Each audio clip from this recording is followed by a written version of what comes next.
Cinema शौकीन सबका स्वागत करता है। आज हम बात करने वाले हैं वाइवेरियम मूवी के बारे में। ये कहानी है टॉम और गेमा की, जो एक घर की तलाश में ऐसी जगह जाकर के फंस जाते हैं जहां से निकलना उनके लिए नामुमकिन हो जाता है और वो हर रोज अपनी जिंदगी से संघर्ष करने लगते हैं। कहानी की शुरुआत होती है और हम एक कोयल को देखते हैं जो कि अपने अंडे को दूसरे चिड़िया के घोंसले में रख रही होती है, और जब उस अंडे से कोयल का बच्चा बाहर निकलता है तो वो बाकी बच्चों को उन्हीं के घोंसले से बाहर फेंक देता है। लेकिन जिस चिड़िया का ये घर है उसे इस बात का बिल्कुल भी अंदेशा नहीं कि वो उसका बच्चा नहीं है, इसीलिए वो हमेशा उसे खाना खिलाती जाती है। और फिर समय के साथ उस कोयल का बच्चा बड़ा हो जाता है, फिर उसी चिड़िया को डोमिनेट करने लगता है जो अब तक उसे खिला रही थी, क्योंकि वो उससे शक्तिशाली हो चुका है। और इस कहानी का इस फिल्म से क्या मतलब है, इसके बारे में हमें कहानी में आगे पता चलेगा। और यहाँ पे हमारे सामने आते हैं गेमा और टॉम, और ये दोनों गर्लफ्रेंड बॉयफ्रेंड है और अभी घर की तलाश में है। इसीलिए ये लोग पहुंचते हैं एक रियल एस्टेट ब्रोकर के पास जिसका नाम है मार्टिन,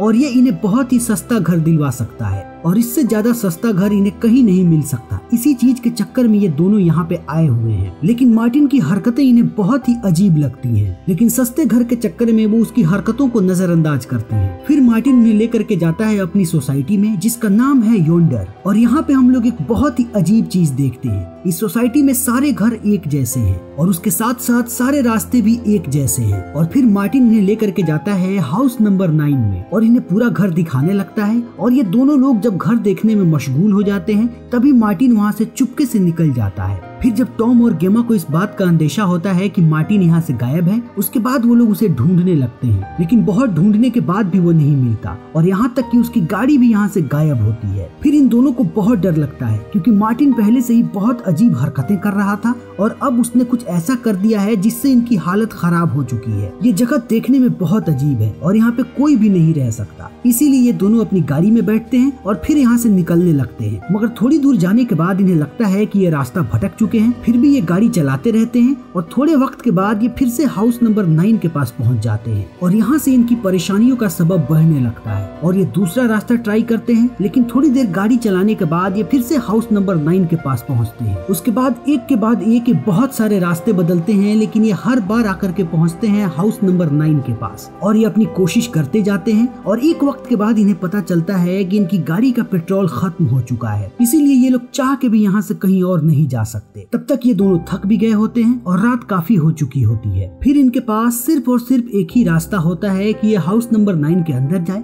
और वहीं पे जाके विश्राम करें। फिर ये दोनों घर के अंदर चले जाते हैं और खाने के लिए कुछ ढूंढने लगते हैं। तभी इन्हें शैंपेन की एक बोतल और उसके साथ साथ कुछ स्ट्रॉबेरीज मिलती है, और जब ये लोग स्ट्रॉबेरीज खाते हैं तब इन्हें पता चलता है कि ये चीज सिर्फ देखने में स्ट्रॉबेरी जैसी है, लेकिन ये बिल्कुल बेस्वाद है। और फिर रात ऐसे ही गुजरती है, लेकिन सुबह जगते ही ये दोनों अपनी कोशिश फिर से शुरू कर देते हैं और टॉम चढ़ता है हाउस नंबर 9 के छत पे। और छत पे आने के बाद ये आश्चर्यचकित रह जाता है क्योंकि यहाँ के सारे घर एक जैसे हैं और सारे रास्ते एक जैसे हैं और यहाँ से बाहर निकलने का उसे कोई भी रास्ता नजर नहीं आता। फिर ये दोनों निश्चय करते हैं कि अगर यहाँ से निकलना है तो हमें एक ही चीज करनी पड़ेगी, हमें सिर्फ और सिर्फ सीधा चलना पड़ेगा। अगर हम कहीं भी ना मुड़े तो एक वक्त के बाद हम यहाँ से बाहर निकल सकते हैं। और फिर ये दोनों यहाँ से निकल पड़ते हैं और एकदम सीधा चलने लगते हैं। इनके सामने कुछ भी आता है तो वो उसे क्रॉस कर जाते हैं, लेकिन अपने रास्ते से कभी नहीं मुड़ते। और ऐसे ही दोनों चलते जाते हैं और वक्त बीतते जाता है और सुबह से रात हो जाती है। तब तक ये दोनों बहुत थक गए होते हैं और कहीं ठिकाना ढूंढ रहे होते हैं। तभी इन्हें पास के घर में एक रोशनी नजर आती है और जैसे ये दोनों उस घर में दाखिल होते हैं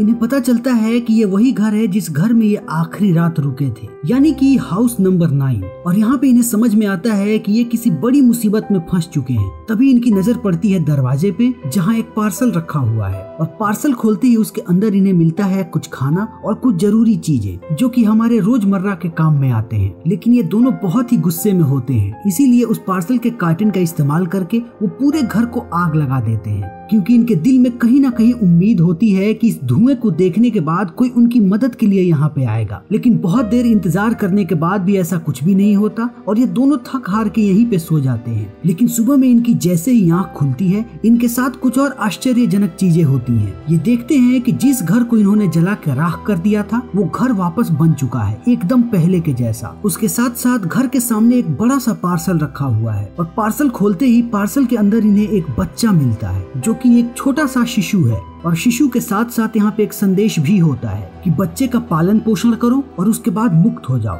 और यहाँ पे गेमा और टॉम अपनी सारी नाकाम कोशिशों के बाद इस चीज को समझ चुके हैं कि इनके लिए यहाँ से निकलना मुश्किल ही नहीं नामुमकिन है और इनके पास यही एक आखिरी रास्ता है कि वो बच्चे को बड़ा करें और फिर अपनी आजादी का इंतजार करें। फिर ये दोनों यहाँ पे रहना शुरू कर देते हैं और उसके साथ साथ इस बच्चे का पालन पोषण भी शुरू कर देते हैं। और ऐसे ही 98 दिनों का वक्त बीत जाता है और जब हम इस बच्चे को देखते हैं तो इसके शरीर को देख के ऐसा लगता है कि इसकी उम्र कम से कम 5 या 6 वर्ष होगी, लेकिन इस बच्चे की सही उम्र सिर्फ 98 डेज है। और ये चीज देखने में बहुत ही विचित्र लगती है, लेकिन इस जगह की सारी ही चीजें विचित्र हैं। ये बच्चा सिर्फ देखने में 5 या 6 वर्ष का है, लेकिन इसकी आवाज किसी 25 या 30 वर्ष के युवा की है और ये दिन भर अजीब अजीब हरकतें करते रहता है। इसकी सबसे अजीब हरकत है कि ये दिन भर गेमा और टॉम को घूरता रहता है और उनकी सारी हरकतों की नकल करते रहता है, जिससे गेमा और टॉम की जिंदगी बद से बदतर होती चली जाती है। उसके साथ साथ इस बच्चे की सबसे अजीब हरकत ये है कि जब इसे भूख लगती है तो ये पागलों की तरह चीखने लगता है और तब तक चीखता है जब तक इसे खाना नहीं मिलता। और इन सारी चीजों से गेमा और टॉम शारीरिक और मानसिक दोनों तौर से बीमार होने लगते हैं, क्योंकि ये बच्चा इन्हें मानसिक तौर पे बीमार करता है और यहाँ का खाना इन्हें शारीरिक तौर पे बीमार करता है, क्योंकि यहाँ के खाने में बिल्कुल भी स्वाद नहीं होता है। फिर भी अपनी संघर्ष भरी जिंदगी बिता रहे होते हैं, क्योंकि इनके अंदर उम्मीद है कि ये एक दिन यहाँ से आजाद होंगे। इसी बीच टॉम एक दिन बाहर स्मोक कर रहा होता है,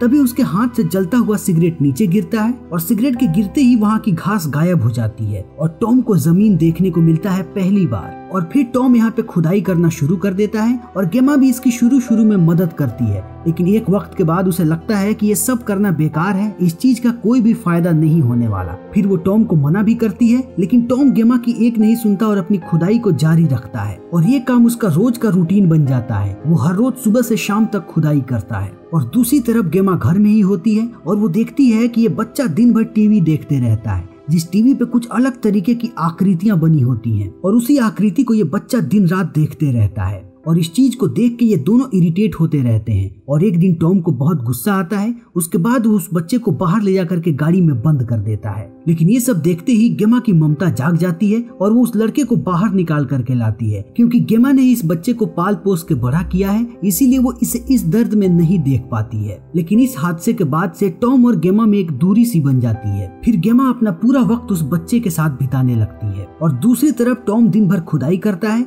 और रात में उसी गड्ढे के अंदर सो जाता है और समय ऐसे ही बीतते जाता है। और थोड़े वक्त के बाद एक दिन गेमा देखती है कि बच्चा घर से गायब है। फिर वो उसे चारों तरफ ढूंढने लगती है, लेकिन बहुत देर ढूंढने के बाद भी वो बच्चा कहीं नहीं मिलता। लेकिन थोड़े वक्त के बाद वो बच्चा खुद वापस आ जाता है, लेकिन उसके हाथ में एक किताब होती है। फिर जब गेमा उस किताब को देखती है तो उसे कुछ भी समझ में नहीं आता है, क्योंकि इस किताब की लिपि बहुत ही अजीब होती है और कुछ आकृतियां बनी होती हैं और जिस तस्वीर को वो बच्चा दिन भर टीवी पे देखते रहता है, इस किताब में भी वही तस्वीर है। और कुछ इंसानों की आकृति है जिनके गले में बहुत ही अजीब अजीब सी चीजें हैं। और इन सब चीजों को देखने के बाद गेमा को लगता है कि कुछ न कुछ तो इस बच्चे को पता है। तब वो उस बच्चे के पास जाती है और कहती है कि आपको ये किताब किसने दी, मगर वो बच्चा कहता है कि मुझे अनुमति नहीं है इस बात को बताने की। फिर इस बात को बाहर निकलवाने के लिए गेमा उस बच्चे के साथ एक गेम खेलती है, जिस गेम में उसे आदमियों की नकल करनी होती है। फिर वो बच्चा पहले टॉम की नकल करता है, उसके बाद गेमा की नकल करता है, फिर अंत में गेमा उसे कहती है कि उस आदमी की नकल करो जिसने तुम्हें आज किताब दी थी। और वो बच्चा जैसे ही उस आदमी की नकल करता है,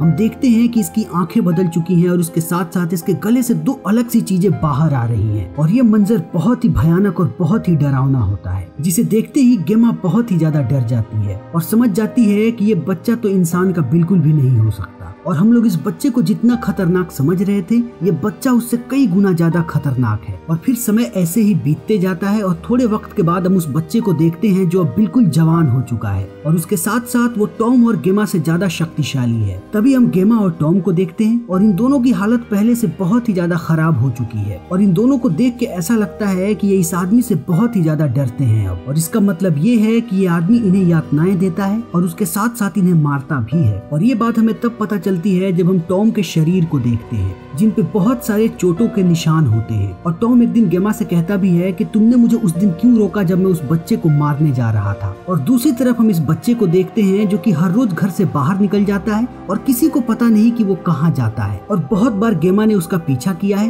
लेकिन थोड़े दूर जाने के बाद वो पता नहीं कहाँ गायब हो जाता है और गेमा को कभी पता नहीं चल पाता कि वो कहाँ जाता है। तभी खुदाई के दौरान टॉम को जमीन के अंदर एक लाश मिलती है, जिसे देख के वो बहुत डर जाता है और उसके बाद उसकी हालत खराब होने लगती है। फिर जब गेमा उसकी ऐसी हालत देखती है तो वो समझ जाती है कि इसको मदद की जरूरत है, इसीलिए वो उस आदमी को आवाज देती है, लेकिन वो घर से बाहर नहीं निकलता और उसके साथ साथ घर के दरवाजे को बंद कर देता है। और गेमा बाहर बार बार दरवाजा पीटती रहती है, लेकिन वो दरवाजा नहीं खोलता और टॉम और गेमा रात भर दोनों बाहर रहते हैं। फिर सुबह होते होते टॉम की मृत्यु हो जाती है। तब वो लड़का गेमा को ला करके एक थैला देता है जिसमें वो टॉम के लाश को रख सके। फिर टॉम की लाश को उस थैले में रखने के बाद उस थैले को उसी गड्ढे में फेंक देता है जिस गड्ढे को अब तक टॉम खोद रहा था। फिर ये सब देखने के बाद गेमा बहुत ही ज्यादा गुस्सा हो जाती है और वो उस आदमी पे हमला कर देती है। तब यहाँ पे कुछ और भी विचित्र सी चीजें होने लगती हैं। अचानक वो लड़का किसी जानवर की तरह चलने लगता है और उसके बाद जमीन को ऊपर उठा के जमीन के नीचे घुस जाता है। फिर गेमा भी उसके पीछे पीछे वहीं पे अंदर चली जाती है, जहाँ वो देखती है कि अंदर भी एक घर है और इस घर में एक औरत बैठी रो रही है। तभी उसका पैर वहाँ पे धंसने लगता है और उसके बाद वो दूसरी जगह पे पहुंच जाती है और दूसरी जगह के बाद वो तीसरी जगह पे पहुंचती है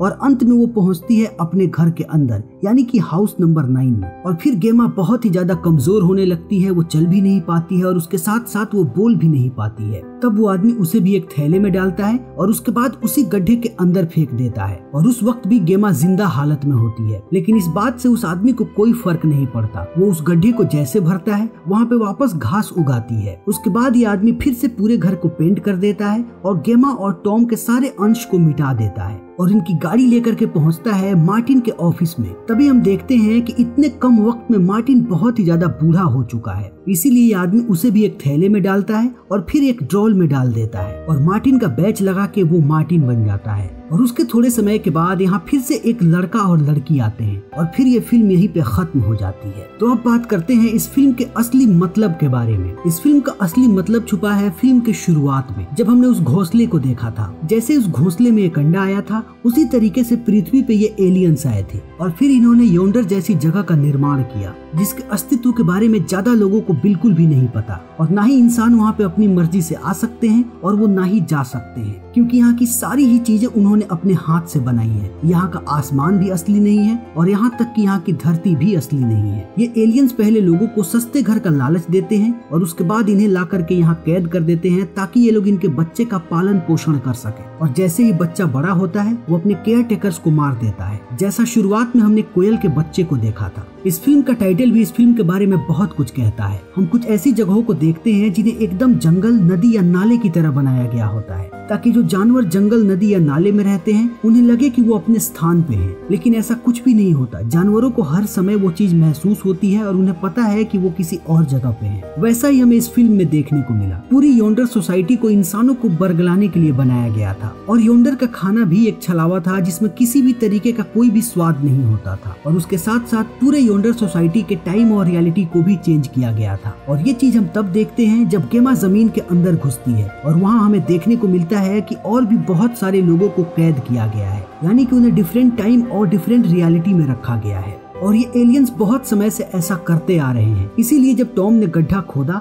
तो उसे अंदर लाश मिली और ये लाश टॉम और गेमा जैसे ही किसी आदमी की थी जो कि यहाँ पे आया हुआ था। और एलियंस ऐसा इसलिए कर रहे हैं ताकि वो इंसानों को स्टडी कर सके। इसीलिए वो बच्चा हर एक समय टॉम और गेमा को देखते रहता था और उनकी सारी हरकतों को ऑब्जर्व करता था। और उस किताब में भी इंसानों के बारे में ही लिखा गया था। और एलियंस ऐसा इसलिए कर रहे हैं क्योंकि वो भविष्य में पूरी पृथ्वी पे कब्जा करना चाहते हैं। लेकिन इन एलियंस का लाइफ साइकिल बहुत ही छोटा है, क्योंकि ये बहुत जल्दी जवान होते हैं और बहुत जल्दी बूढ़े होकर मर जाते हैं, जैसा हमने इस कहानी में देखा। तो हमारी आज की ये वीडियो यहीं पे खत्म होती है। उम्मीद है कि आपको हमारी ये वीडियो पसंद आई होगी। अगर आपको हमारी ये वीडियो पसंद आई हो तो इसे लाइक करें, शेयर करें और चैनल को सब्सक्राइब करें। Thank you.